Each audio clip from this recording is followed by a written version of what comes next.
Bismillahirrahmanirrahim. Assalamualaikum warahmatullahi wabarakatuh.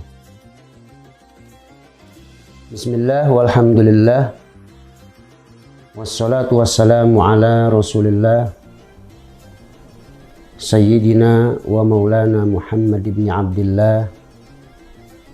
Wa ala alihi wa sahbihi wa mawala. La hawla wa la quwwata illa billah, amma ba'du. Qala Allah Ta'ala fi kitabihil aziz. A'udzu billahi minasyaitonir rajim. Bismillahirrahmanirrahim. Wa atimmul hajja wal umrata lillah. Shadaqallahul azim. Para calon duyufur rahman yang dirahmati Allah Subhanahu wa taala. Kembali kita bertemu dalam kegiatan bimbingan manasik haji KBH Nurul Qalbi yang pada saat ini disiarkan langsung melalui media center Nurul Qalbi. Para calon duyufur rahman yang dirahmati Allah Subhanahu wa taala. Tema pada hari ini yaitu sholat-sholat sunnah. Sebagaimana kita maklum bahwa salah satu kesempurnaan ibadah haji kita adalah kita senantiasa memperbanyak ibadah-ibadah sunnah, baik itu sholat berjamaah ataupun melaksanakan ibadah-ibadah lainnya selain sholat-sholat fardu. Para calon duyufur rahman yang dirahmati Allah Subhanahu wa taala. Berdasarkan beberapa rujukan dari kitab klasik maupun kitab kontemporer, banyak para ulama menyebutkan bahwa ternyata sholat-sholat sunnah itu sangat-sangat banyak jumlahnya. Ada yang menyebutkan sampai 100 macam sholat sunnah yang terkadang kita jarang mengerjakannya. Para calon duyufur rahman yang dirahmati Allah Subhanahu wa taala.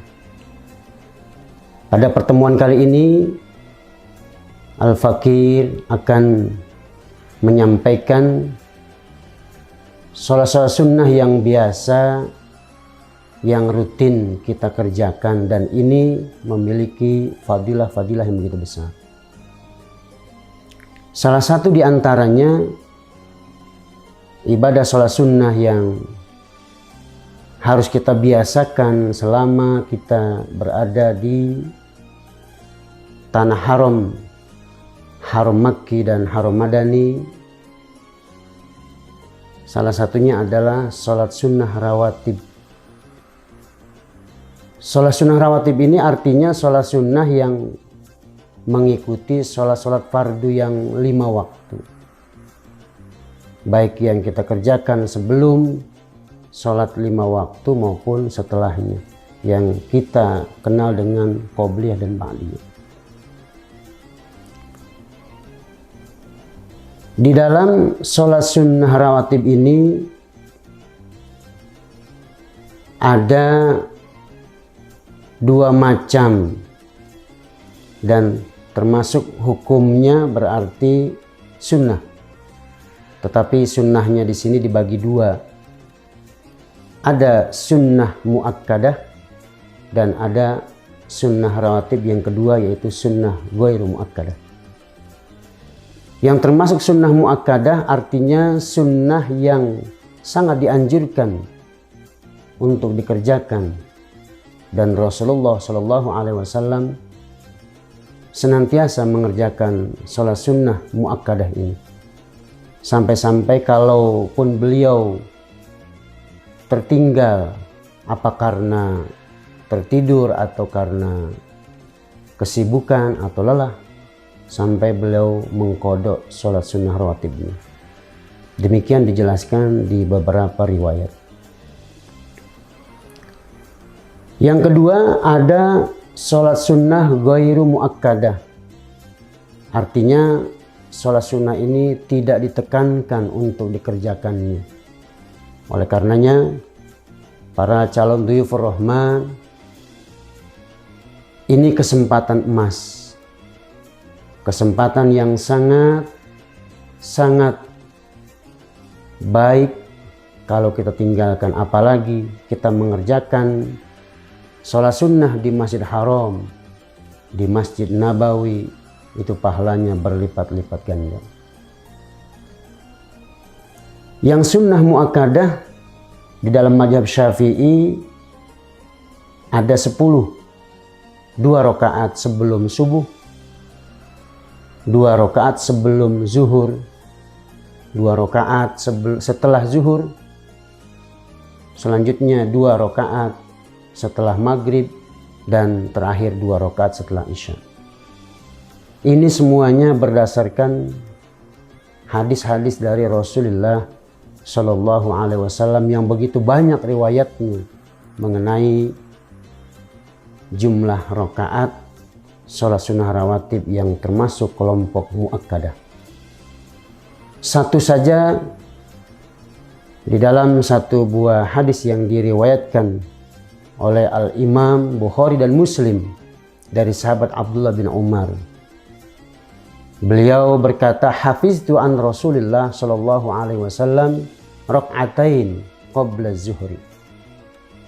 Kata Sayyidina Umar, aku pernah hafal, aku pernah memelihara, menjaga dari Rasulullah sallallahu alaihi wasallam 2 rakaat sebelum zuhur. Wa rak'atain ba'da zuhri. Selanjutnya 2 rakaat setelah zuhur. Wa rak'ataini ba'dal maghribi. 2 rakaat setelah sholat maghrib. Wa rak'ataini ba'dal isya. Begitu juga 2 rakaat setelah sholat isya. Wa rak'ataini qabla al-ghadat. Dan terakhir 2 rakaat sebelum sholat fajar. Pemirsa calon dhuyufur rahman yang dirahmati Allah Subhanahu wa taala. Salat rawatib ini begitu besar fadilahnya, sampai-sampai di dalam hadis lain yang diriwayatkan oleh Imam Ahmad bin Hanbal dan Imam Abu Daud serta Imam Ibnu Majah, para perawi hadis. Nabi bersabda, awwalu ma yuhasabu bihil abdu yaumal qiyamati as-shalah. Fa in saluhat saluha sairu amali wa in fasadat fasada sairu amali. Amal perbuatan seorang hamba yang akan dihisab, diperhitungkan oleh Allah Subhanahu wa taala pada hari kiamat nanti adalah sholatnya. Jika sholatnya baik, bagus, maka ibadah-ibadah, amalan-amalan lain itu dianggap bagus. Wa in fasadat, tapi sebaliknya kalau amal ibadah sholatnya dianggap rusak, tidak baik, maka amal-amal perbuatan lainnya pun dianggap tidak baik atau rusak. Apalagi dalam riwayat lain dijelaskan bahwa sholat-sholat sunat rawatib ini keutamaannya menjadi penambal apabila di dalam pelaksanaan ibadah salat wajib kita ada hal-hal yang dianggap kurang. Pemirsa calon dhuyufur rahman yang dirahmati Allah Subhanahu wa taala. Lalu yang kedua, ada sholat sunat selain rawatib, yaitu sholat sunat tahajud. Sholat sunat tahajud ini tentu hukumnya adalah sunnah bagi kita umatnya. Namun bagi Rasulullah SAW tahajudnya adalah wajib bagi beliau. Nah, tahajud ini artinya sholat yang dilakukan apabila seseorang sudah tidur, baik tidurnya sore hari, katakanlah setelah Isya, ataupun di tengah malam. Setelah dia bangun, barulah bila ada hamba yang ingin melakukan sholat, maka sholatnya itu baru dikatakan sholat tahajud. Jadi kalau sholat tahajud dilakukan sebelum tidur, itu namanya sholat sunat mutlak biasa. Pemirsa, calon duyufur rahman yang dirahmati Allah Subhanahu wa Ta'ala, untuk jumlah rakaat di dalam sholat tahajud minimal 3 rakaat, 2 rakaat maksudnya. Namun jumlah maksimalnya tidak ditentukan. Maka bagi jamaah atau calon duyufur rahman yang barangkali di rumahnya belum terbiasa melaksanakan ibadah salat sunat tahajud, maka dari sekarang kita biasakan. Kita bangun di tengah malam, karena ada waktu-waktu yang sangat utama di malam tersebut, yaitu pada sepertiga yang terakhir. Kalau waktu Isya sekarang katakanlah jam 7 tepat, berarti mulai jam 7 sampai jam 10 itu adalah waktu yang pertama. Kemudian dari jam 10 sampai jam 2 ini adalah waktu yang kedua, dan waktu yang paling utama berarti dari jam 2 malam sampai waktu subuh. Ini adalah sepertiga yang terakhir yang paling utama.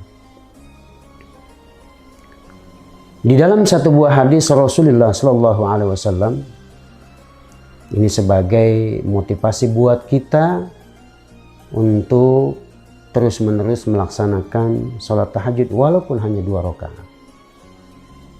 Dan hadis ini hadis yang disepakati oleh Al-Imam Bukhari dan Muslim.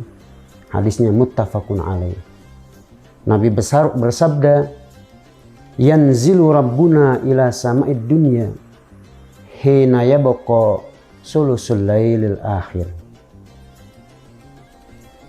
Rabb kita Allah Subhanahu wa Ta'ala akan turun ke langit dunia pada saat malam yang terakhir, yaitu sepertiga terakhir. Pada saat Allah turun, jangan diartikan turun di sini seperti turunnya manusia. Artinya di sini adalah kiasan. Tidak berarti sebenarnya seperti kita turun dari atas. Nah, pada saat itu Allah berfirman, Allah menyeru, hal min da'in fa'astajibalah. Pada malam yang sunyi, di keheningan malam, Allah menyeru, apakah ada hambaku yang mau berdoa kepadaku? Pasti aku akan kabulkan doanya. Hal min sa'ilin fa'u'tiyah.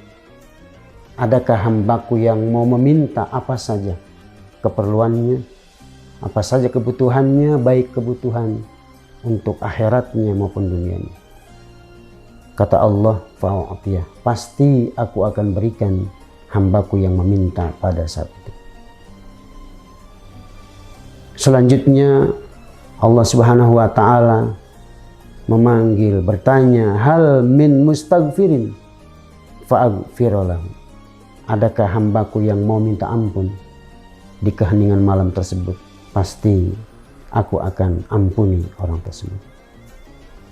Di dalam hadis lain, hadis riwayat Imam Muslim, Nabi bersabda, afdalus shalah ba'dal maktubati sholatul lail.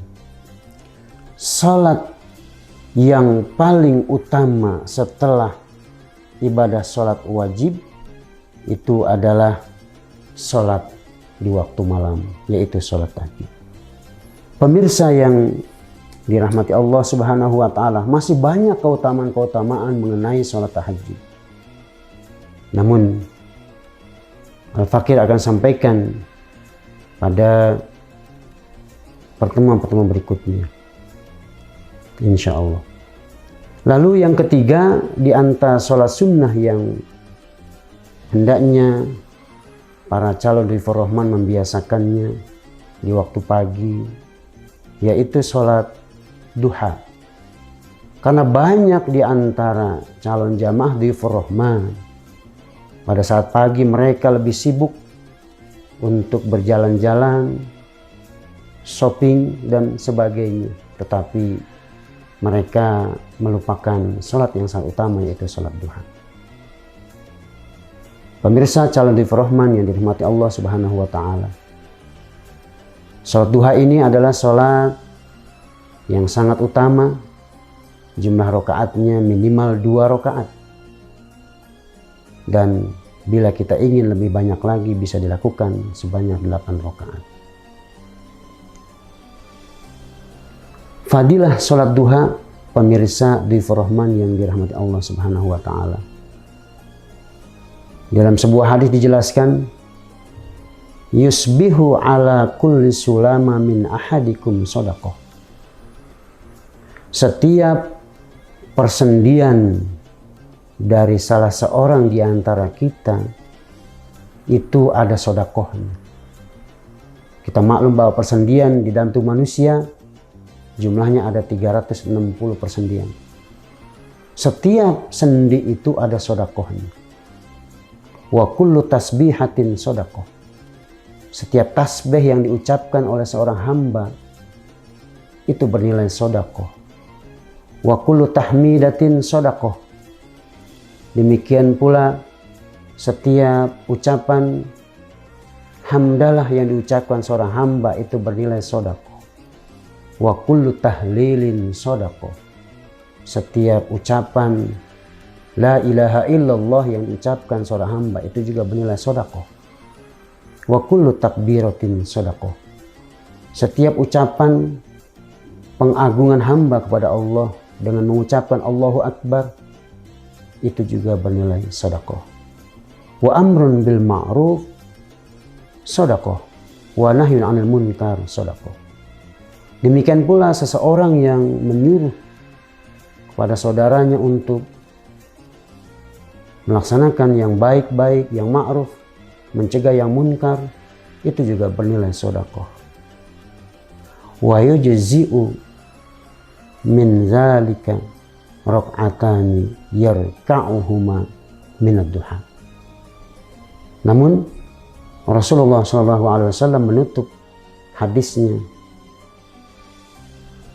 kalau ada hamba yang melaksanakan 2 rakaat saja sholat duha, itu sudah mencukupi, mewakili dari sedekah-sedekah yang disebutkan di atas tadi.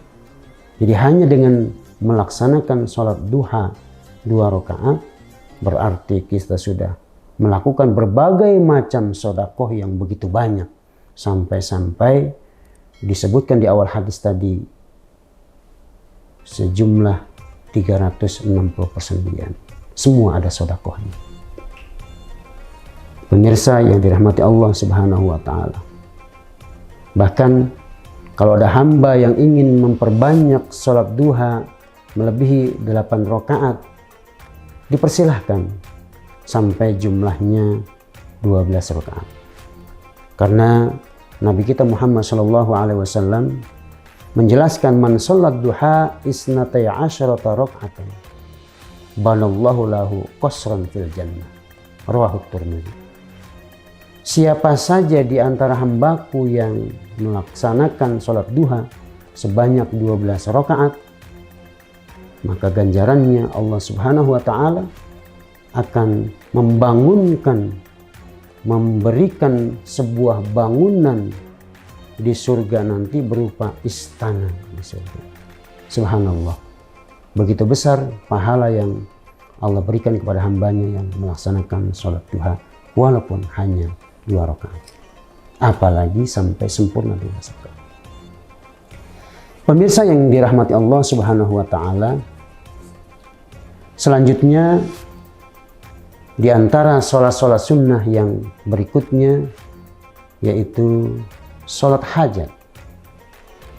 Sholat hajat ini adalah sholat yang dikerjakan oleh seorang hamba apabila hamba tersebut memiliki hajat kepada Allah Subhanahu wa Ta'ala atau memiliki hajat dunia ini, maka mereka disunahkan untuk melakukan sholat hajat. Sholat hajat ini dikerjakan kapan saja dan minimal 2 rakaat. Pemirsa calon dhuyufur rahman yang dirahmati Allah Subhanahu wa Ta'ala, ada satu buah riwayat yang menjelaskan tentang keutamaan sholat hajat. Di dalam sebuah riwayat bil makna, barang siapa yang mempunyai hajat kepada Allah Subhanahu wa Ta'ala, maka orang itu hendaknya berwudu terlebih dahulu. Dia perbaiki wudunya, kemudian dia sholat 2 rakaat. Dan dia mengucapkan la ilaha illallah al-halimul karim, subhanallah rabbil arsyil azim, alhamdulillahi rabbil alamin. Lalu dia berdoa setelah selesai sholat hajat, as'aluka mujibati rahmatik wa azaima maghfiratik wa ismata min kulli wal ismata min kulli zambin wal ghanimata min kulli bir wassalama min kulli ism, dan seterusnya. Allahumma la tada' lana fi yaumina hadza zamban illa ghafarta wala isman illa falta, dan seterusnya. Wala hajatan, silakan disebutkan hajat kita apa. Insyaallah Allah Subhanahu wa Ta'ala mengabulkan hajat kita. Ini riwayat dijelaskan oleh Al-Imam At-Tirmidzi dalam sunannya. Pemirsa yang dirahmati Allah Subhanahu wa Ta'ala, dan terakhir sholat sunat yang perlu kita biasakan selama kita berada di Haramain, baik di Mekah maupun Madinah.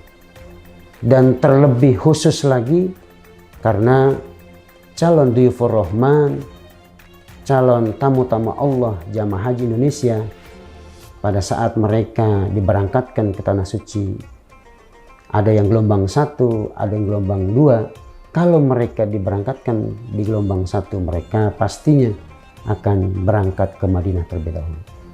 Atau mereka yang berangkat di gelombang kedua, tentu mereka ke Mekah terlebih dahulu. Nanti setelah menyelesaikan rangkaian ibadah haji di Mekah, baru mereka diberangkatkan ke Madinah. Ada satu buah amalan yang utama bagi para calon dhuyufur rahman yang tahun ini insya Allah akan diberi kesempatan oleh Allah Subhanahu wa Ta'ala untuk berangkat ke sana, yaitu sholat sunnah yang dikenal dengan sholat arba'in. Dan ini sangat familiar pemirsa yang dirahmati Allah Subhanahu wa Ta'ala. Sholat arba'in artinya sholat yang dilakukan sebanyak 40 waktu, tidak terputus-putus dan mengikuti imam, tidak ketinggalan berjamaah. Ini adalah satu buah kesempatan emas bagi para calon dhuyufur rahman, apalagi bagi para laki-laki yang tidak memiliki halangan-halangan di dalam ibadah sholat.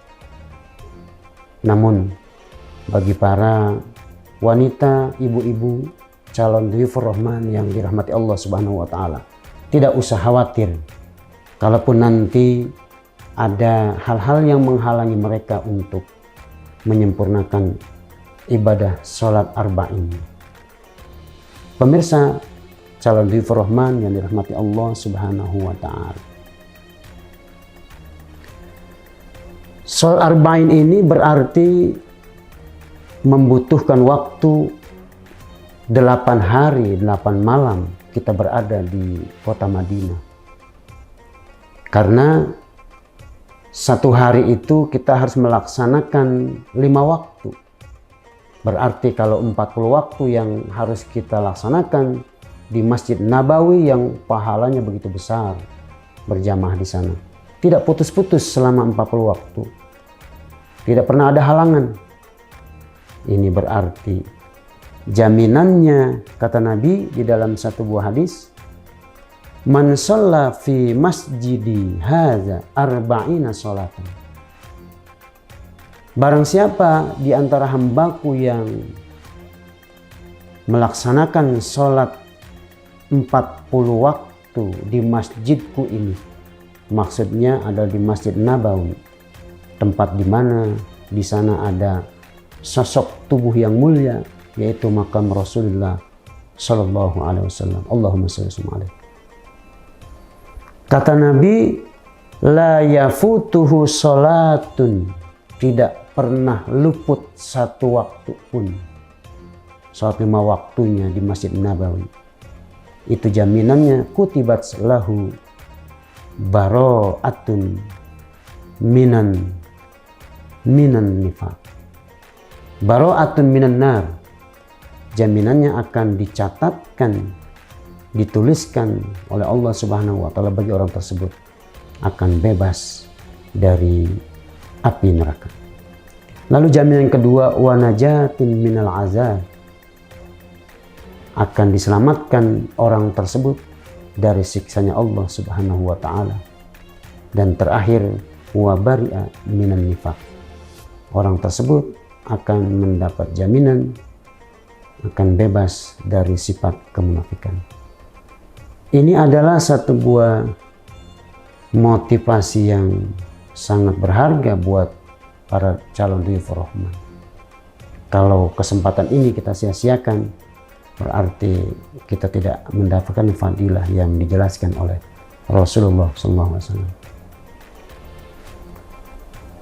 Terlepas dari status derajat hadisnya para pemirsa calon dhuyufur rahman, memang kalau dilacak hadis ini adalah hadis yang berstatus dhaif, lemah, karena ada perawinya yang dianggap bermasalah, sehingga hadis ini tidak mencapai derajat hadis hasan ataupun sahih. Tetapi di dalam fadhailul a'mal, untuk kita berbuat baik atau kita melaksanakan ibadah sholat dengan banyak, tentu para ulama membolehkan untuk fadhailul a'mal agar kita termotivasi dalam melaksanakan ibadah sebanyak-banyaknya. Lalu bagaimana pemirsa para calon dhuyufur rahman yang dirahmati Allah Subhanahu wa taala? Bagaimana kalau ada para wanita yang berhalangan sehingga mereka secara tidak sengaja tentu akan terhalang untuk melaksanakan sholat arba'in atau 40 waktu selama 8 hari berada di kota Madinah. Di dalam hadis lain, hadis sahih malah, ada satu buah hadis Rasulullah Shallallahu Alaihi Wasallam yang menjelaskan man shalla lillah arba'ina yauman. Ini hadis sahih dan redaksinya berbeda. Barang siapa yang melaksanakan sholat lillah, karena Allah, tentu di sini adalah sholat 40 hari, bukan 40 waktu. Kalau yang pertama tadi riwayat, meskipun dhaif riwayatnya, 40 waktu berarti butuh waktu 5 hari, 8 hari menjadi 40 waktu. Tetapi di sini redaksinya arba'ina yauman. Orang yang melaksanakan sholat 40 hari karena Allah, fi jama'atin, berjamaah, yudrikut takbiratal ula, setiap dia sholat berjamaah 5 waktu dalam satu hari semalam, dia mendapatkan takbirnya imam yang pertama, artinya dia tidak masbuk. Kutiba lahu baro'atan, jaminannya akan dicatatkan oleh Allah Subhanahu wa taala orang tersebut akan memperoleh 2 kebebasan. Yang pertama, bara'atun minan nar wa bara'atun minan nifaq. Yang pertama, jaminannya bebas dari neraka, dan yang kedua, bebas dari kemunafikan. Maka ini kesempatan juga buat kita para calon dhuyufur rahman. Bagi wanita yang tidak sempat melaksanakan sholat arba'in di Masjid Nabawi karena berhalangan, tentu setelah mereka selesai halangannya, mereka bisa mengejar sholat selama 40 hari. Berarti kalau di jumlah waktunya tinggal dikali saja, 40 hari dikali 5. Demikian pemirsa calon dhuyufur rahman yang dirahmati Allah Subhanahu wa Ta'ala.